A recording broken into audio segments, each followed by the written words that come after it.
Well, this morning at 8:40, WBTV on your side and in your community, the musical play Peter and the Starcatcher, kicking off this week in Charlotte. It's the musical prequel to Peter Pan. A lot of people may not realize that. We have two of the cast members joining us here this morning. Joy de Betancourt. Did I say that right, Joy? De Betancourt. De Betancourt. I want to make sure. It's an interesting... Where is that name from, by the way? It's French. It's French. De Betancourt. I like that. And Carl Howell. That's right. Both actors in the production. And tell us...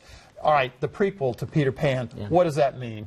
Well, it means that it's a story in which we find out where all of the characters we know and love from Peter Pan came from. You know, the Lost Boys and Peter and, you know, Captain Hook, but it's before he's Captain Hook and all those things. So it's a really fun, inventive storytelling way of showing how all these people got their start and how they became who we know. Oh my gosh. And Carl, what are the challenges you all are facing as actors, but also putting on this production? What'd you say? It's a very, very physical show, and I think they're maybe showing some clips now. It's really physical because, you know, we have two ships on stage, but we can't show you two ships because it's a proudly low-budget show.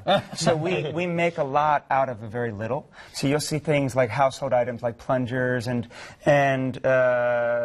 you know, banisters from a railing and ropes and rubber gloves becoming things that you might not otherwise think of them as. So it's physical because our bodies are doing a lot of the work, our voices are doing a lot of the work, and it's exhausting in the best way. Oh, so wow. It's a challenging play, but it's also, you know, we're sweaty at the end of the night in a good way. I'll bet you. And was telling me a little bit earlier, there's 11 men, one woman in the cast, but you are playing like just so many different roles in the whole thing. What is that? Right. What do you mean by that? Yeah, so, you know, even if, you know, we have a scene as, you know, the Lost Boys, the next scene we might be a wall. Or we might be pirates, you know, and things like that. So the whole cast is basically on stage the whole time helping to tell the story. So if you're not the character in the scene, you might be a character helping them tell the story, or you might be a wall, or you might be a tree or something like that, you know.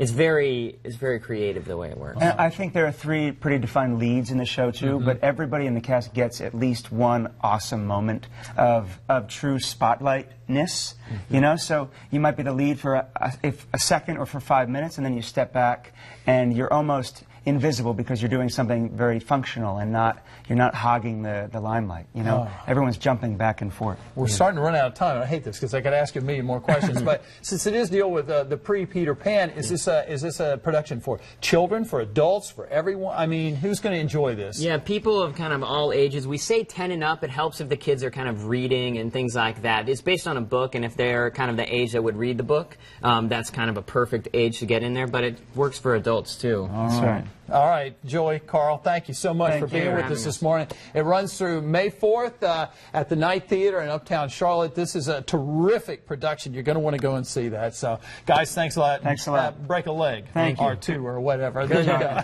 All right, let's turn it over to